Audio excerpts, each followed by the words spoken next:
so wehgetan. Die Tränen fließen, verdammt, warum hat sie das getan?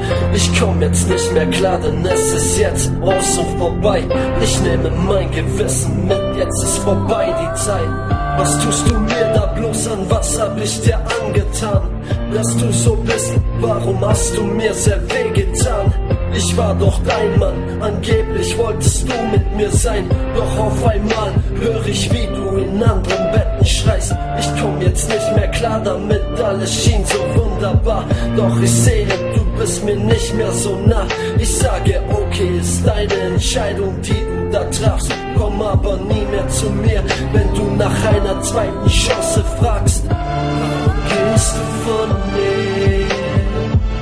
Warum willst du nicht mehr?